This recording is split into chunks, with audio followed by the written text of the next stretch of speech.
नमस्कार सर्वांना, मी संकेत खडसे आपलं सखा यूट्यूब चॅनलवर स्वागत करते आणि आजच्या व्हिडिओची सुरुवात करते। तर आज आपण बघणार आहे 20 महत्त्वाचे प्रश्न। पहिला प्रश्न होणार, अलीकडे शास्त्रज्ञांनी कोणत्या देशात 300हून अधिक नवीन नाइस्का लाईन्स शोधल्या आहेत? तर पर्याय आहेत A Peru, B Chile, C Ecuador, D Brazil. तर याचं उत्तर होणार ए पेरू। पुढील प्रश्न, अलीकडेच नागालँडच्या कोणत्या नदीत ग्लॅप्टोस्टर्निन कॅटफिशची एक नवीन प्रजाती एक्स्टोस्टोमा सेंटियोनोए सापडली आहे? तर पर्याय आहेत ए धनसिरी नदी, बी जुंगकी नदी, सी डझुलेके नदी की डी टिळू नदी। तर याचं उत्तर होणार सी झुलेके नदी। पुढील प्रश्न, अलीकडे ग्लोबल एरोस्पेस समिट 2024 कुठे आयोजित करण्यात आली होती? तर पर्याय आहेत ए पॅरिस, बी अबुधाबी, सी नवी दिल्ली की डी मॉस्को। तर याचं उत्तर होणार बी अबुधाबी। पुढील प्रश्न, एतुरनगरम वन्यजीव अभयारण्य अलीकडे बातम्यांमध्ये दिसले ते कोणत्या राज्यातले आहे? पर्याय आहेत ए केरळ, बी बिहार, सी तेलंगणा की डी ओडिशा। तर याचं उत्तर होणार सी तेलंगणा। पुढील प्रश्न, 26 सप्टेंबर रोजी साजरा होणाऱ्या जागतिक सागरी दिन 2024 ची थीम काय होती? पर्याय आहेत ए 50 वाजता मार्पोल आमची बांधलकी चालू आहे, बी भविष्यात नेव्हिगेट करणे प्रथम सुरक्षा, सी ग्रीनर शिपिंगसाठी नवीन तंत्रज्ञान, डी नाविक शिपिंगच्या भविष्याच्या केंद्रस्थानी। तर याचं उत्तर होणार बी नेव्हिगेटिंग द फ्युचर सुरक्षा प्रथम। पुढील प्रश्न, ग्लोबल इनोव्हेशन इंडेक्स 2024 मध्ये भारताची कितवी रँक आहे? पर्याय आहेत ए 39, बी 43, सी 37, डी 38। उत्तर होणार ए 39। पुढील प्रश्न, ग्लोबल इनोव्हेशन इंडेक्स 2024 मध्ये प्रथम स्थानावर कोणता देश आहे? पर्याय आहेत ए अमेरिका, बी चीन, सी स्वित्झर्लंड की डी इराक। तर याचं उत्तर होणार सी स्वित्झर्लंड। पुढील प्रश्न, ग्लोबल इनोव्हेशन इंडेक्स 2024 मध्ये अंगोला देश सर्वात शेवटी कितव्या स्थानावर आहे? पर्याय आहेत ए 130, बी 133, सी 135 की डी 138। तर याचं उत्तर होणार बी 133। पुढील प्रश्न, शिगेरू इशिबा यांची कोणत्या देशाच्या पंतप्रधानपदी निवड झाली आहे? पर्याय आहेत ए फ्रान्स, बी चीन, सी जर्मनी की डी जपान। तर याचं उत्तर होणार डी जपान।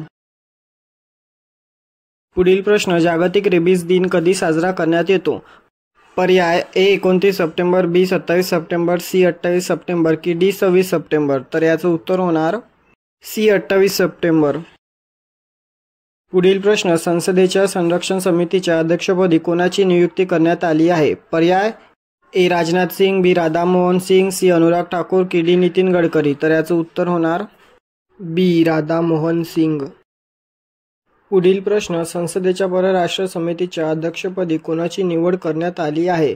पर्याय ए शशी थरूर, बी रणदीप हुड्डा, सी राघव चड्डा की डी अरविंद केजरीवाल। तर याचं उत्तर होणार ए शशी थरूर।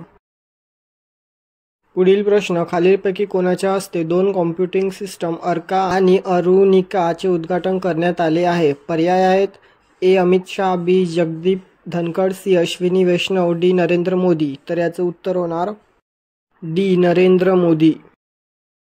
पुढील प्रश्न, पंतप्रधान नरेंद्र मोदी यांनी अर्का आणि अरुणिका या 2 कॉम्प्युटिंग सिस्टमचे उद्घाटन केले असून त्या कशाशी संबंधित आहे? पर्याय आहेत ए शिक्षण, बी हवामान अंदाज, सी कृषी की डी उद्योग। तर याचं उत्तर होणार बी हवामान अंदाज। पुढील प्रश्न, मध्य प्रदेश सरकारच्या राष्ट्रीय लता मंगेशकर पुरस्कार 2023 ने कोणाला सन्मानित करण्यात आले आहे? पर्याय आहेत ए सोनू निगम, बी उदित नारायण, सी श्रेया घोषाल की डी के एस चित्रा। तर याचं उत्तर होणार डी के एस चित्रा। पुढील प्रश्न, SBIच्या लोकसंख्या अहवालानुसार भारत जगात तरुणांच्या संख्येत कितव्या स्थानावर आहे? पर्याय आहेत ए 1, बी 3, सी 4, डी 2। तर याचं उत्तर होणार सी 4।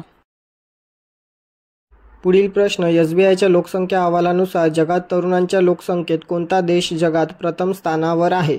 पर्याय आहेत ए नायजेरिया, बी UAE, सी बांगलादेश की डी इस्रायल। तर याचं उत्तर होणार ए नायजेरिया। पुढील प्रश्न, CM7 योजना कोणत्या राज्य सरकारने सुरू केली आहे? पर्याय आहेत ए मेघालय, बी राजस्थान, सी आसाम की डी त्रिपुरा। तर याचं उत्तर होणार डी त्रिपुरा। पुढील प्रश्न, जागतिक पर्यटन दिनानिमित्त पर्यटन मंत्रालयाने कोणता उपक्रम सुरू केला आहे?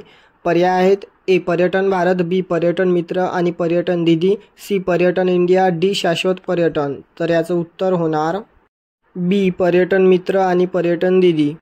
पुढील प्रश्न, कोणत्या देशाचा खेळाडू ड्वेन ब्राव्होने क्रिकेटच्या 3ही प्रकारातून निवृत्ती जाहीर केली आहे? पर्याय आहेत ए पाकिस्तान, बी न्यूझीलंड, सी ऑस्ट्रेलिया की डी वेस्ट इंडिज. तर याचं उत्तर होणार डी वेस्ट इंडिज. तर भेटूया पुढील व्हिडिओमध्ये. व्हिडिओला लाईक करा, चॅनलला सबस्क्राईब करा. धन्यवाद.